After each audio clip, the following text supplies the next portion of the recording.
Assalamu alaikum dear students. Let's start with the 11th physics chapter number 9. I am Mrs. Shaista Momin. I am going to take this topic topic optics, and the topic number is 9. You may check it in your textbook. First and foremost thing, what is mean by optics? Optics means study of light. Anything related with light is called as optics. All the phenomena which are exhibited by light, such as reflection, refraction, interference, diffraction, any phenomena, if you are studying that phenomena, it means you are studying optics. So optics is nothing but the study of light. So let us study light. In the previous standard, you have already studied the topic light. You may be having various information about the light. Remember here that the light is the most mysterious thing in the universe, because exact nature of light is yet not confirmed. Some scientists says that light propagates in the form of ray. We all know that. Some says that it propagates in the form of wave, while some says that it propagates in the form of particle. Means light is actually propagating in the form of a particle. And some says that it is having a dual nature. Exact nature of light cannot be predicted yet. Nevertheless, various phenomena exhibited by light is being explained by the scientists by considering light as a particle, light as a wave, light as a ray of light, and light as a beam of light. You all are familiar with these things. And the most mysterious thing about the light, that it travels with the highest ever speed, which is 3 into 10 raised to 8 meter per second. So we don't have to discuss the nature of light as it is omitted from your syllabus. We just look at the two phenomena that is exhibited by light. You might have studied reflection of light. Very common example is when you place anything or any object in front of a mirror, you will get its reflection inside the mirror. What does it mean? Let us consider one plane mirror over here. Here I have drawn one plane mirror, and we have taken one ray of light or one beam of light. This beam of light may be coming from a small point hole. So here we have taken one incident ray. See here, the point of incidence means the ray of light is striking the surface of mirror. So obviously it is going to be reflected back. It is going to be reflected back from the surface of the mirror, as there is a reversal of the direction. See what will happen over here. Here we have drawn one incident ray. So we will get the reflected ray. Then you might have studied about the laws of reflection. Incident ray is a ray which I have drawn over here with the blue color. It is striking the plane mirror at point. Suppose this point is O. And I have drawn one normal on the surface of a plane mirror. This is a normal. So the angle between incident ray and the normal is called as angle of incidence. You might be familiar with this. Similarly, as I am going to get the reflected ray, because this light ray is not going to enter inside the mirror because the other surface of the other face of the mirror is opaque. It is not going to enter inside the mirror because this back surface of the mirror is silvered. So the ray is going to reverse back, or it is going to coming back in the same medium. So this is a reflected ray. We are going to get one reflection from here. So I have drawn a green color ray originating from this point O. So incident ray is going to be reflected from the mirror. This is how I can draw the diagram of reflection of light. You all are familiar with the reflection of light. It is nothing but the coming back of light ray whenever it is incident on the surface of mirror. So this is a reflection. You might have studied the laws of reflection. Let me recall it. Here first and foremost saying the ray, green color ray which is reflected from the point O is a reflected ray.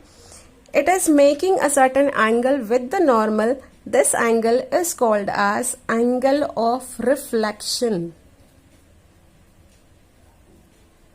So how you can define this angle of reflection? Angle between reflected ray and the normal. One more important angle over here is incident ray is not only making an angle with the normal, it is also making an angle with the surface of mirror. This angle is called as glancing angle. You may be familiar with this. So everything is clear. In the process of reflection, we have studied angle of incidence, angle of reflection, incident ray, reflected ray, and the glancing angle. So once you measure this angle of incidence and angle of reflection, you will be surprised to see that both the angles are exactly equal. Angle of incidence is equal to angle of reflection. This we are going to get for all practical purpose. You might have done the experiment on this also. So this we all know, by the observation of the phenomena of reflection, we will get this type of result as angle of incidence is exactly equal to angle of reflection. This is called as the first law of reflection. You all have studied it. So first law of reflection, we are considering the process of reflection over here. First law of reflection is angle of incidence is equal to angle of reflection. You might have done the experiment based on the reflection in 10th standard. Next law of another law of reflection, second law of reflection is incident ray, reflected ray and the normal, they all lies in a same plane.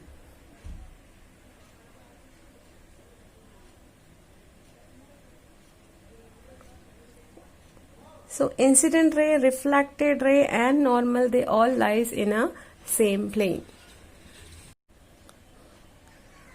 So first law of reflection is angle of incidence is equal to angle of reflection, and the second law of reflection, as you all can see that I have drawn each and everything, incident ray, normal and reflected ray on the same paper, plane of the paper. I am not saying that this reflected ray is going to come outward. It is not going to come like this. So light ray is propagating in the form of a plane or as well. So this incident ray and reflected ray and the normal, they can be drawn on the same page of the paper, same plane of the paper. So both the laws are quite simple over here. Now let's move further to the another phenomena, though we are going to study it in more detail, but let us have a quick review of the concept of refraction that you might have studied in the previous year. Refraction means what? If suppose you might have done one experiment, if a straight pencil is placed inside a glass containing water, suppose this is a glass containing water,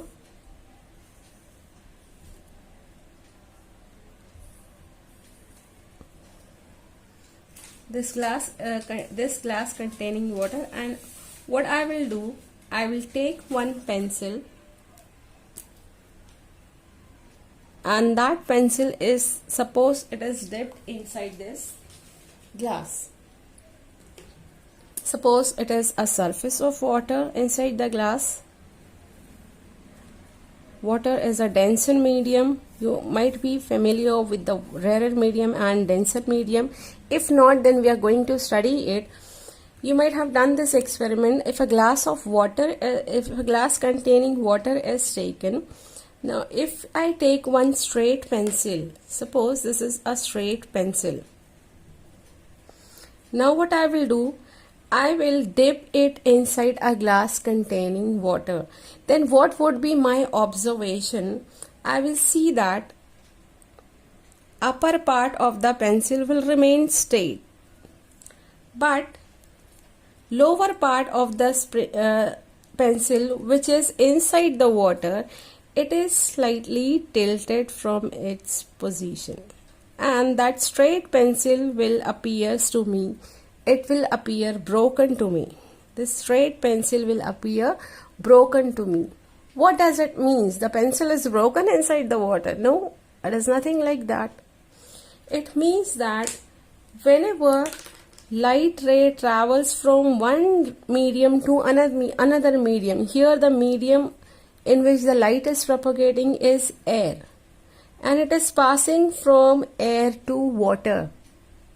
So the light ray is passing from air to water. Air is a rarer medium, and we all know that water is more dense, more heavy as compared to air. So that is why here on comparing air and water, water will be our denser medium. So whenever light ray is passing from rarer medium to denser medium, it will not follow the straight line path, as we all know that light is propagating in the form of a straight line. So in the absence of water, the straight pencil will appear straight to us. If the water is not present, the straight pencil will appear straight to us. But when you fill this glass with the water, you will see that the pencil will be broken. It means what? Whenever light ray moves from one medium to another medium, it changes its direction. It is not going to follow this straight line path if the medium is absent. So the same path is not followed. It is going to be deviated from its original path. This is called as refraction. Process of refraction is defined as change in the direction of a light beam whenever the light ray passes from rarer medium to denser medium. So here we have taken one example. Again, suppose you can consider it as a surface of water, or you can consider, you might have done one experiment on a glass slab. Remember that glass is also a denser medium. So here suppose this is a glass slab, and what we all do is, first and foremost thing, we will draw a normal to measure the angle of incidence and angle of refraction. So let's say n dash be the normal drawn on the surface of a denser medium. So you can consider this is a straight pencil or a ray of light, incident ray of light. It is starting point is A, and it is incidence at point O. Point O is the point of incidence of a ray of light. So obviously the angle between incident ray and the normal is called as angle of incidence. So this angle is angle I. So we all know that the light ray, in the absence of a glass slab, the light ray would have traveled along this straight line path, and So we have extended this line inside a denser medium just to show the original direction of a beam of light. So A dash is nothing but the original direction of a ray of light. But once the light ray is incident on the surface of a glass slab, you all know that some part of this light ray is going to be reflected back in the same medium, and it will follow the law of reflection that angle of incidence will become exactly equal to the angle of reflection, while the remaining part of the light ray will pass inside a denser medium. Because water is a transparent medium, light can pass inside the water. So remaining part of the incident ray will enter inside the denser medium, but instead of following this straight line path, it is going to move along the path OC. So we can say that the light ray has changed its direction from while passing from rarer medium to denser medium. This is what the process of refraction. So you can define refraction as change in the direction of light beam while passing from one transparent medium to another transparent medium. And as you all can see that angle of incidence and here the green color ray is called as refracted ray. So obviously the angle between refracted ray and the normal is called as angle of refraction and is denoted by R. So angle of refraction, you can see it from here, I and R.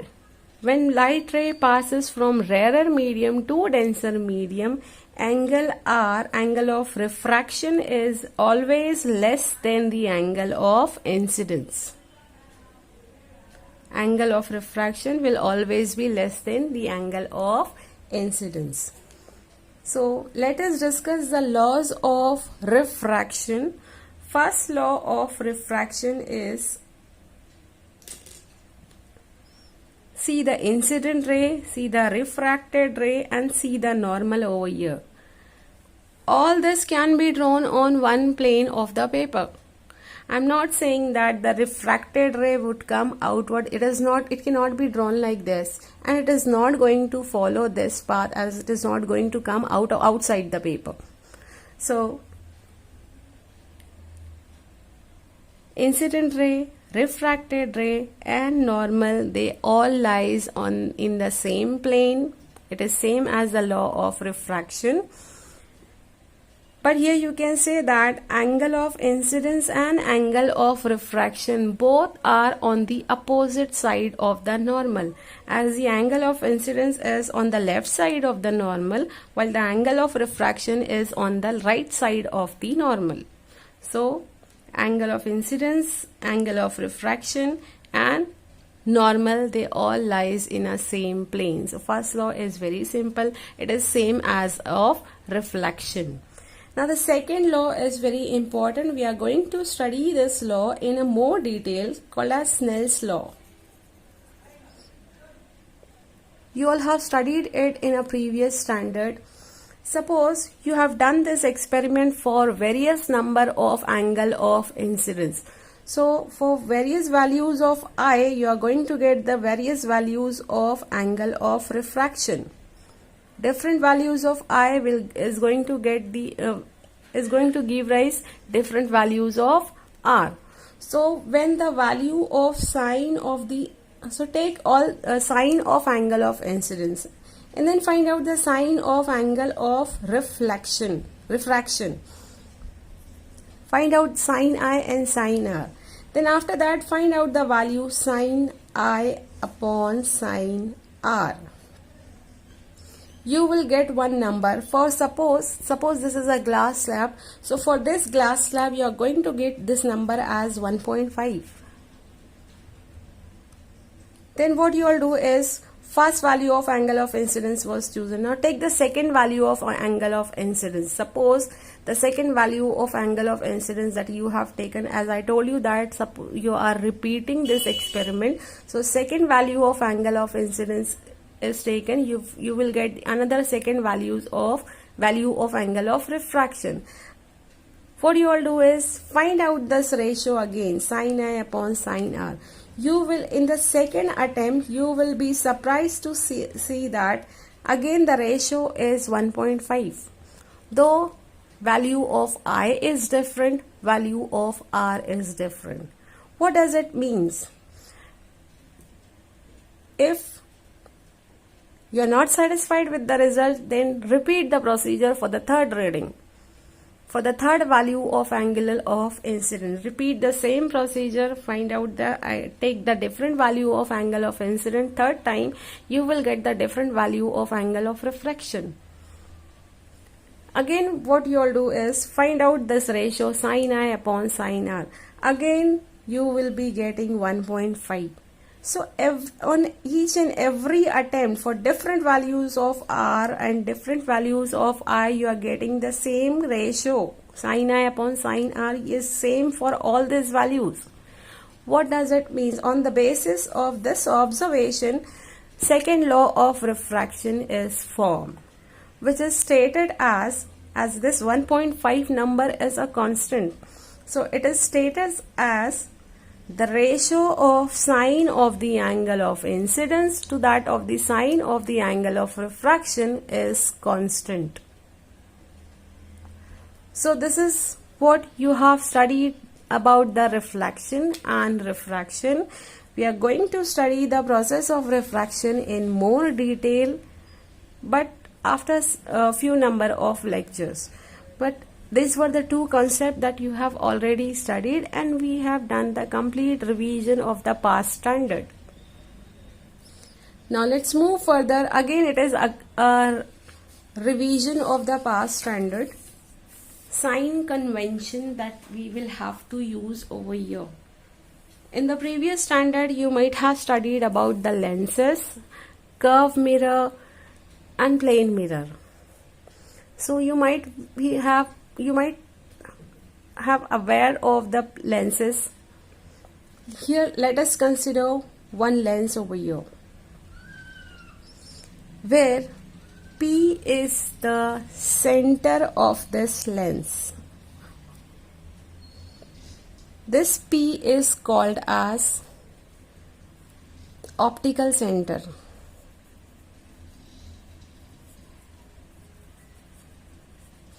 You all have studied it, and this is also called as pole. How you'll have to do the measurement in the optics, that we will have to study the Cartesian sign convention. Sign convention means what are the distances to be taken as positive and what are the distances to be taken as negative. So here, in general, we are taking x and y axis for the measurement of such distances. So it is same as xy axis only, but the terms are named differently over here. Here we have taken one lens. So this one lens is taken. Center of this lens, center point of this lens is called as pole, or you can say it is the optical center. You can consider it as the origin. You might have aware of the origin of the xy plane. It is the point of intersection of the two axes, x and y axis. So you can consider this point as the origin. Means you will have to measure all the distances from this optical center called as pole. Then see here, there is one line which is passing through the center of the lens, or passing through this optical center of the lens. So you can say there is one line which is passing through the pole of the lens, and this line is perpendicular to the plane of the lens. So this line is same as our x-axis. This line is called as principal axis.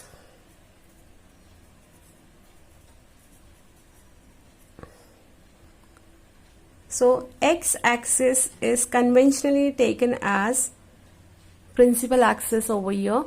This is the only axis that you will have to take. So the line which passes through the pole of the lens, or the line which passes through the center of the lens, or you can say the line which passes through the pole through the optical center, is called as principal axis, and it is same as our x-axis. We all know that all the distances which are measured on the right side of the origin are taken as positive on x-axis, and all the distances which are on the left side of the origin is taken as negative. Same convention we will have to use. That convention is but the sign convention means here the rules that we will have to follow is called as Cartesian sign convention. Means here we will have to we'll have to follow certain rule to measure such distances. That rules are called as Cartesian sign convention. You will have studied about it in the previous standard. And what we have done here, we have taken one object. One object, you can consider it as a pencil. Here we have taken one object. See here, all the lines are, all the rays of light which are emitting from this point object, or you can say this object is called as real object, as we have placed a real pencil over here. So this object is called as real object. So this object is placed at a certain distance. You all might have be aware with this that the object distance is denoted as u, while its image is going to form on the other side of the lens, and that distance is called as v.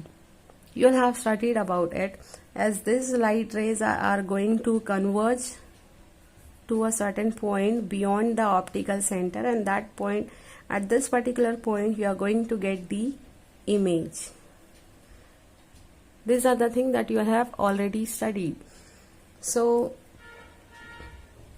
see here, I have taken the rays of light emitting, as we all know that why the things are visible to us, because we are getting the ray of light, reflected rays of light, when it reaches to our retina of eye, then the object is visible. So for visualization of any object, light is compulsory. So here we have taken the reflected rays of light coming from this object, as these rays of light are diverging rays. Before it enters the lenses, all the nature of all these rays of light is diverging. They are scattered. So these are the diverging beam of light, and when these rays are going to enter inside the lenses, they all are going to converge at certain point, and it will correspond to the image, and this image is called as virtual image.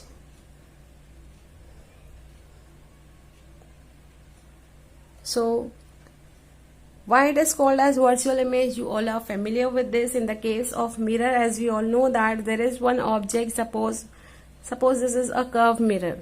If any object is placed in front of a curved mirror, you are going to get its image inside the mirror, but you will have the assumption that the image of the object is inside the mirror, and it will form exactly at the same distance as that of the object. So this image is called as virtual image. Why it is called as virtual? Because there is nothing inside the mirror. It is our assumption that the light rays are coming from the object which are inside the mirror. This is just an assumption. So that is why these images are called as virtual images. So let us study the sign convention first, then we will concentrate on the real and virtuality of the images and the object. Very first sign convention is all the distances are supposed to be measured from the pole of the lens or pole of the optical medium. So it is quite true that in reality, while measuring any distance in XY plane, we measure all the distances from the origin. So this pole is our origin. So this is the first sign convention that we will have to follow, that all the distances are supposed to be measured from the pole of the lenses.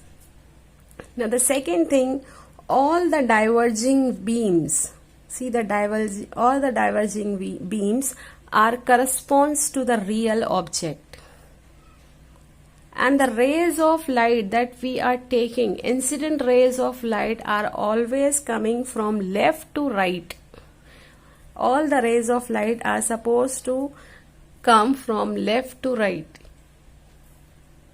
So see, in general, how we are drawing the diagram, we are always taking rays of light which are coming from the object. They are always traveling from left to right. This criteria we will have to follow throughout the topic while drawing any optical diagram. So all the rays of light are supposed to be travel from left to right. And all the diverging beam corresponds to the real object. All the converging beam corresponds to the virtual image or virtual object, while parallel beam of light